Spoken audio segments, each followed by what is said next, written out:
মাদক ব্যবসাকে কেন্দ্র করে বৃহস্পতিবার ভোরে রাজধানীর মোহাম্মদপুরে জেনেভা ক্যাম্পে সংঘর্ষে জড়ায় দুই গ্রুপ। সংঘর্ষ চলাকালে ককটেল বিস্ফোরণে মাথায় গুরুতর আঘাত পান জাহিদ নামের এক যুবক। ক্যাম্পের এই বাসিন্দা এই সময় বাসা থেকে বের হয়েছিলেন। পরে ঢাকা মেডিকেল কলেজ হাসপাতালে জরুরি বিভাগে নেওয়া হলে তাকে মৃত ঘোষণা করেন চিকিৎসক। পরিবারের 5 বোন ও 2 ভাইয়ের মধ্যে সবার ছোট জাহিদ রাজধানীর কল্যাণপুরে মোবাইল সার্ভিসিং এর একটি দোকানে কাজ করতেন। পরিবার ও স্থানীয়দের অভিযোগ, মাদকের বিরুদ্ধে আইন শৃঙ্খলা বাহিনীর নিষ্ক্রিয়তার কারণে প্রতিনিয়ত বাড়ছে এমন মৃত্যুর ঘটনা। 4 নম্বর 7 নম্বর দিয়ে বেশি ভাগ মারামারি হচ্ছে।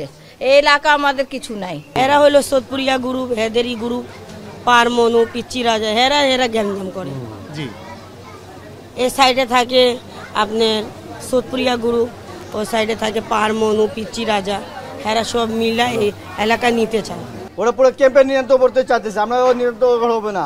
ওর গুলাম না, ইরফান আছে, নেরা সামির আছে, চুয়াসিলিমের একটা বাহিনী আছে, মনুর একটা বাহিনী আছে, পিচ্চি রাজের একটা বাহিনী, মানে 4-5 বাহিনী ওরা মিলা আক্রমণ করতেছে শুধু।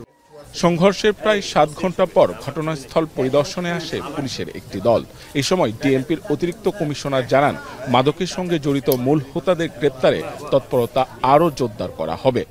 যারা সেলার তাদের চেয়ে যারা এটার মূল নিয়ন্ত্রক তাদের গায়ে হাত না পড়া পর্যন্ত এটা কন্ট্রোল করা যাবে না।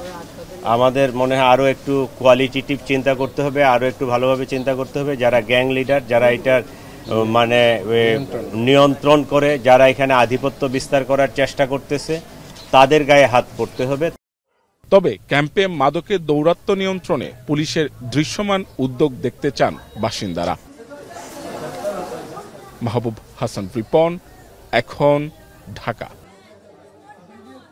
4 গুণ শক্তিশালী এনজাইম ও অধিক ফেনা সমৃদ্ধ অরিক সিলভার ওয়াশ মাত্র 70 টাকায়।